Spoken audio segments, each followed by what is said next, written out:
Hello there, everyone. If you're watching this video, then you are part of the TTOR army, an army that is building itself up one subscriber at a time. And as you can see from the title and thumbnail of today's video, we're going to be talking about vestigial organs today, and a very weird thing that a doctor said regarding those.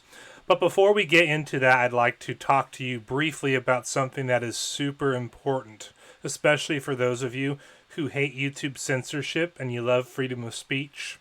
We need to talk about Quarter, which is an open source alt-tech alternative to YouTube that I created in the early summer of last year. Now, Quarter, aside from being open source, is a very feature-rich alternative to YouTube that has all of the features that you would expect to see in a video sharing site. You got HD video uploads, including 4K. You have live streaming. You have free restreaming. You have public playlists. You have an easy-to-use comment moderation system. You also have a really good search engine now that has all kinds of filters that you will find useful. You can do shorts, just like YouTube.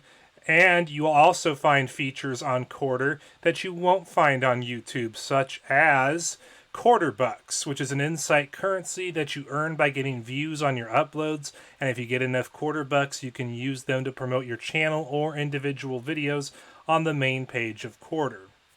There's also video chat rooms, which are basically the same as Google Hangouts, except for it's an open source version of it. It's basically a place where you can do video calls with your friends, family, coworkers, followers, fans, etc. And you can even live stream to your channel from these rooms. Furthermore, even though there isn't a community tab on channels like there is on YouTube, there are articles that you can write on Quarter, and articles that you write will appear on a separate tab on your channel. Basically, in these articles, you can write out blog articles, you can embed pictures and videos from not just Quarter, but other sites as well. And it's a lot more robust than the posts that you make on the community pages on YouTube. So even though it's different than what YouTube does with their community pages, the articles pages that you can have on your channel are much more interesting, and they are just as cool as the community page because you can connect with your fans in a whole new way. So like you can write articles giving updates on your channel, or you can embed your videos in articles when you release them, or you can promote other people through your articles. The possibilities are endless with the articles that you can write on Quarter. But in addition to all these awesome features, Quarter champions freedom of speech in practice and not just word. So anything that would get you censored on YouTube, you can talk about here on Quarter. You can talk about anything as long as it's legally protected by the First Amendment of the United States of America. If you're watching this and you are a content creator, I would highly encourage you to join Quarter today, start uploading your content to Quarter, and start promoting your Quarter channels. Because if you do that, and enough of us do that over a period of time, Quarter will go from being a tiny site like it is now to being a robust and happening video sharing site, just like some of these alt-tech sites used to be a couple of years ago. And now that you know about Quarter, let's get into today's video topic. So recently I came across this tweet by Christopher F. Rufo, who said, "This is haunting. A doctor at a major children's hospital explains how puberty blockers shut down a child's hypothalamus, which controls emotions, sexuality, and the aesthetic sense. To shut down that system is to shut down what makes us human." Then he provides a link to the article, but then he provides a screenshot that I found very interesting. And this is what you see in the screenshot.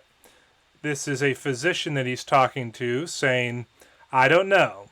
I pray that there is a change. One of the things I've been thinking about is what puberty blockers do to children.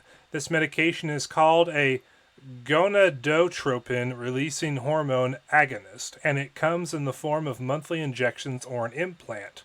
And because it stimulates the activity of this hormone, it shuts down the activity of the hypothalamus. The hypothalamus is this almond-sized structure in your brain. It's one of the most vestigial organs we have, and it controls all the other hormonal structures in your body. Your sexual development, your emotions, your fight or flight response, everything. So before we continue, notice what this doctor said. This doctor said that the hypothalamus is a vestigial structure. Now, what is a vestigial structure? Well, to figure that out, let's turn to Wikipedia and their article called Human Vestigiality. The opening paragraph says, in the context of human evolution, human vestigiality involves those traits occurring in humans that have lost all or most of their original function through evolution. Although structures called vestigial often appear functionless, a vestigial structure may retain lesser functions or develop minor new ones. In some cases, structures once identified as vestigial simply had an unrecognized function.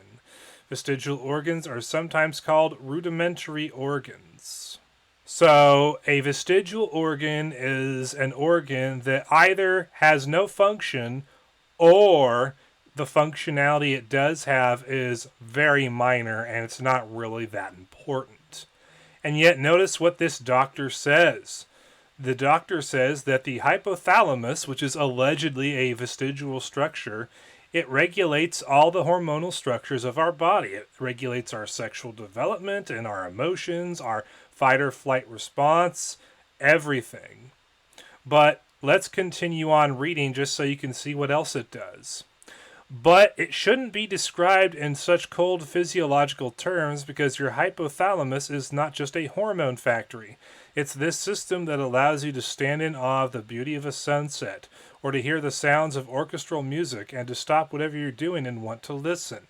And I always think that if someone were to ask me, where is it that you would look for the divine spark in each individual, I would say that it would be somewhere beneath the inner chamber, which is the Greek derivation of the term hypothalamus. To shut down that system is to shut down what makes us human. So this doctor starts out by saying that the hypothalamus is one of the most vestigial structures that we have. But then he goes on to say that the hypothalamus regulates our hormonal structures in relation to our sexual development, our emotions, our fight or flight response, and the hypothalamus is also allegedly what allows us to appreciate the beauty of a sunset or to hear the sound of orchestral music or whatever music we like and to stop and listen to it. So this isn't some functionless organ. This also isn't an organ that has minor functionality or functionality that's just, it's there, but it's not that important. The passion behind what this guy is saying indicates that this functionality of the hypothalamus is essential to humanity. This kind of functionality is what makes us human. And these surgeries that they give to minors to help them switch genders, you know what I'm talking about, they basically destroy the functionality of the hypothalamus and therefore destroy what makes us human. And that's the point of the doctor. So the hypothalamus is far from being a vestigial structure, a structure with either no functionality or only minor functionality. It has essential functionality that makes us humans human. And if we're to lose it, then we lose what it means to be human, according to this doctor. When you look at all the functionality that the hypothalamus has, according to this doctor, and you see the passion this doctor has when talking about it, and how this doctor talks about how losing the functionality of our hypothalamus loses what it means to be human, you begin to realize that the hypothalamus is not a vestigial structure. It can't be. That's why I responded to the tweet that Christopher Rufo made by saying, if the hypothalamus does what this doctor claims it does, then it is not a vestigial organ because it possesses, by their own admission, an essential function in the present that makes humans what we are. Some of you watching this may be thinking to yourself, Justin, why did you not just read the original article? Why did you read Christopher Rufo's tweet and the screenshot that he took of the article? Well, I originally intended to read from the article, but then I found something that made me change my mind because the article changed. You see, if you go to his tweet and you actually click on the link, it takes you to the article in question. And then you realize, oh wait, Christopher Rufo is not just sharing a link to an article and quoting part of it, he's the author of this article in question. And then you scroll down to the bottom, which is where he took the screenshot, and this is what you read.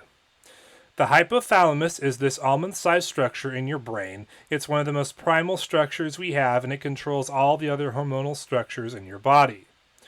So, originally, the article said that the hypothalamus was one of the most vestigial structures we had in our body, but then it got changed to say that the hypothalamus is one of the most primal structures that we have. Now, this is what I think happened. Christopher Rufo saw my tweet responding to his tweet about his article. He realized I was right about the hypothalamus not being a vestigial organ based off of what this doctor said, and so he went back into the article and he changed the word vestigial to primal. And I have mixed feelings on this. On the one hand, I'm glad he changed the article so that it no longer says that the hypothalamus is a vestigial structure, because it's not. But on the other hand, I'm disappointed that he didn't make any footnotes at the bottom or top of the article to indicate that the article was changed from saying that the hypothalamus was a vestigial structure to saying is a primal structure in order to be more accurate, or something to that effect. If he had done that, I'd have been cool with this. But he didn't. He just changed the word. The other problem I have with him changing the word without putting any kind of footnote at the beginning or end of the article is that what if the doctor really did say that the hypothalamus was one of the most vestigial structures we have? By changing the word from vestigial to primal, you are actually potentially altering the words of the person you're talking about. And as someone who is a trained journalist who actually has a journalism degree from a really good college, you're not supposed to do that. Even if someone is wrong in something they said, you want to accurately quote them. And if this doctor really did say that the hypothalamus is one of the most vestigial structures we have, you should keep the quotation as such, even if it's obviously wrong. It's up to media analysts like myself to come along after this article is published and point out that this doctor is wrong. But you don't just go back and change something he said to make him seem less wrong, or to pretend like he never said something, if indeed he did say something. But journalism ethics aside, when you see doctors talking about how organs like the hypothalamus are vestigial organs before they proceed to talk about how important the hypothalamus is to our humanity and how if we lose it or its functionality, then we lose what it means to be human, you begin to realize that these people don't realize what they're saying. They've been taught that the hypothalamus is a vestigial organ, an organ that has either no functionality or only very minor functionality that's not really that important. And yet they know from observation that the hypothalamus has very essential functionality, that it makes us humans what we are. And if we lose that, then that's it. We're no longer human, at least in the way that we think of human beings as being. Then again, this is what happens when you adhere to the atheistic evolutionary worldview. It forces you to believe things that contradict what we observe in reality. And I think this particular instance is a good object lesson in that regard.